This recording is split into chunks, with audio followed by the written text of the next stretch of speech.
Greetings. Listen, I have something I want to share with you. The Lord is always speaking, and He's so kind. He's so gracious. He's so merciful. This is coming from Second Chronicles, the 20th chapter, and so just a brief. Just want to share a brief little history or story or background. So I just said history, story, and background. So Jehoshaphat, he was the king of Judah, and he followed, and let's just say pretty much he followed in the footsteps of his father. He walked in those former ways of his father. He sought God. He was seeking God just like his father did, and walking in the ways of the commandments of the Lord. He did not seek Baals, nor did he seek their ways. And so because he walked in those ways, being that king, and walked in the ways of the Lord just like his father did, the Lord established the kingdom in his hand, and he was blessed, and he prospered, and he succeeded, and he was succeeding. But then there was a great multitude that he heard about that was coming up against him and wanted to battle against him. And so he became fearful.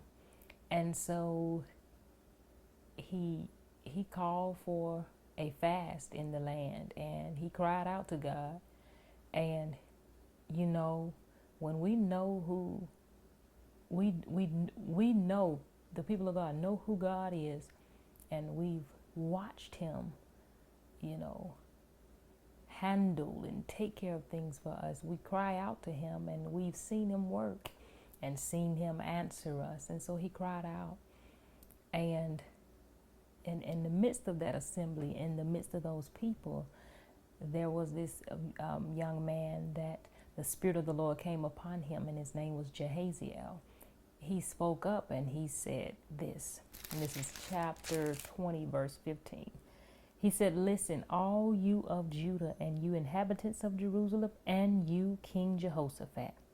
Thus says the Lord to you, do not be afraid nor dismayed because of this great multitude, for the battle is not yours, but God's." And then he began to tell them what to do on the next day and where to go and what they'll see. And then verse 17, he says, "This is the word of the Lord to you concerning us. You will not need to fight in this battle. Position yourselves, stand still, and see the salvation of the Lord, who is with you, O Judah and Jerusalem. Do not fear or be dismayed. Tomorrow go out against them, for the Lord is with you." I want to encourage you to stand still, see the salvation of the Lord, position yourself, and then stand still. You have to be in a position in order for us to see the salvation of the Lord. I want to tell you that this battle, you will not have to fight it.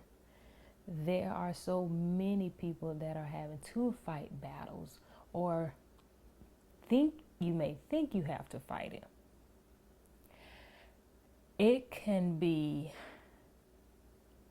in the schools, in the health, in the government. There could be some people who are having to go to court. You may have to go to the doctor. There are so many things that are going on right now, and so many wicked schemes, evil plans that are coming against you, or you're having to face.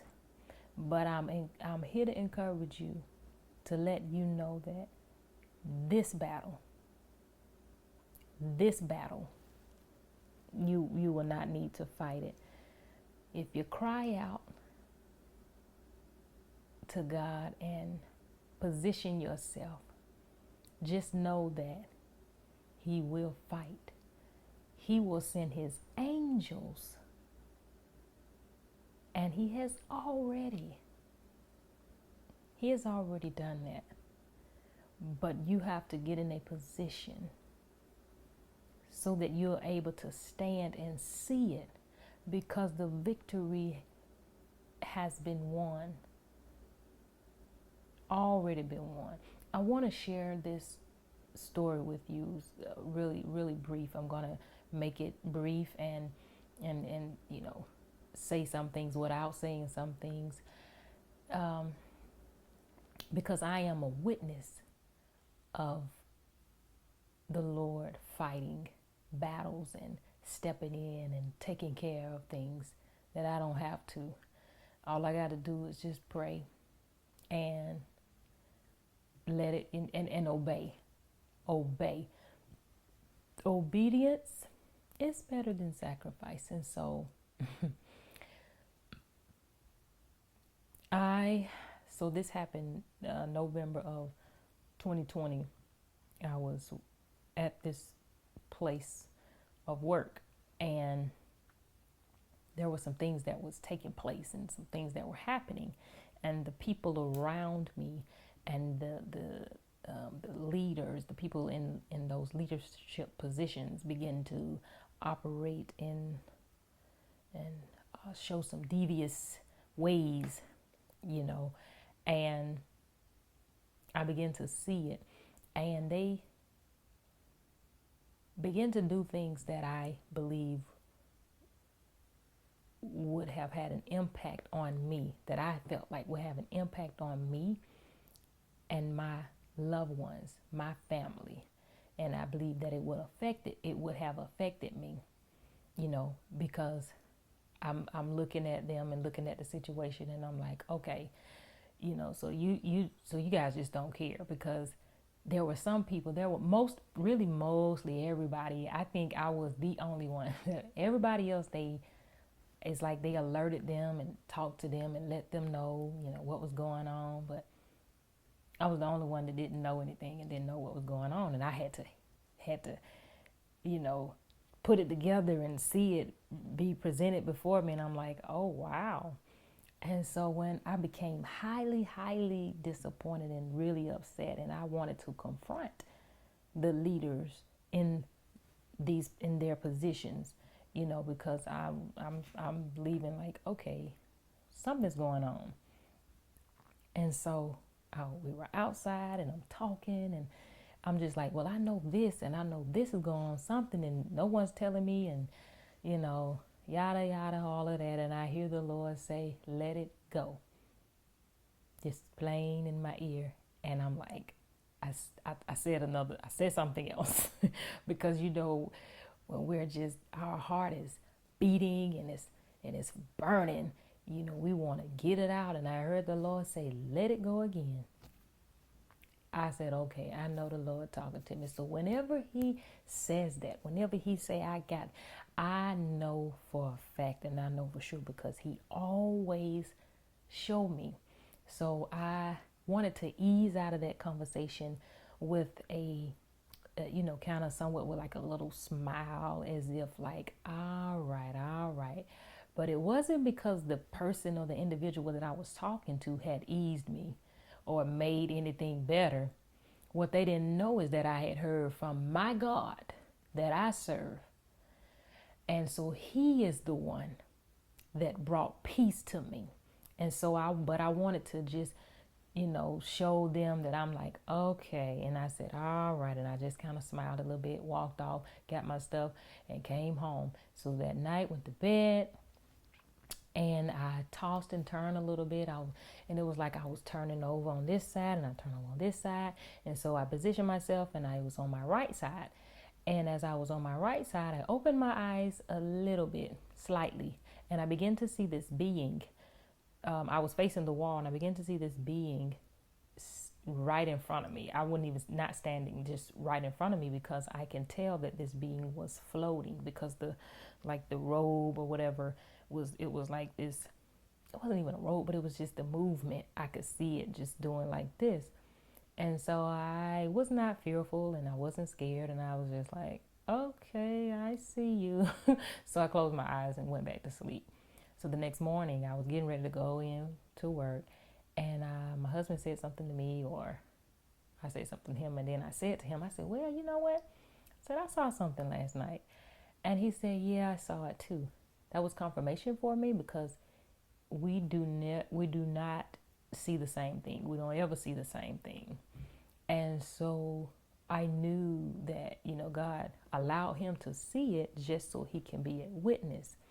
And so he said, yeah, I would see it kept coming around there to you, and then kind of walk around the bed over to where I was. And so he's like just watching it. But I went on to sleep. But he said, yeah, it kept coming over there to you. And so I said, oh, okay, that explains why I was tossing and kind of turning. But what was happening was once I found out the next day, not the next day, I'm sorry, that day, I asked the Lord. So once he saw it, I said, okay. I said, well, Lord, I inquired of the Lord. And I said, Lord, who was that? And the Lord spoke to me and said there was an angel of protection. And I was just like, oh, wow, thank you, Father. Thank you. And which explained, the turning over and just allowing the angel to do what he needed to do to cover me in all areas and all the, just, a touch. And so my heart became joyful. And, I was thankful that God allowed the angel just to come and just so I can see. Because God he don't have to show us anything. We just have, if we just believe, we just, you should know that you're protected. We should know that we're protected. And I you know how you just know it, and you know that God always is with you and he protects you. But just the fact that he wanted me to see it, because based on my obedience, when he said, and when he tells me to do something, he always shows it. There's another story that, something else that happened, and the Lord showed me, and it was concerning an angel, and he did the same thing because it was of my obedience. So I had to hear, listen, and do it. And then he demonstrated, and so even in this time. And so I say all this, and I wanted to share this with you, because I want you to know that when the Lord tells you, and if he's telling, and even especially right now in this time and day and season, this battle, you will not need to fight in this. Just position yourself. Stand still and see the salvation of the Lord. That is 2 Chronicles chapter 20, verse 17. You can go read it for yourself and apply it and pray on it and all those good things. So I just want you to be encouraged. And until next time, I'll see you. Be blessed.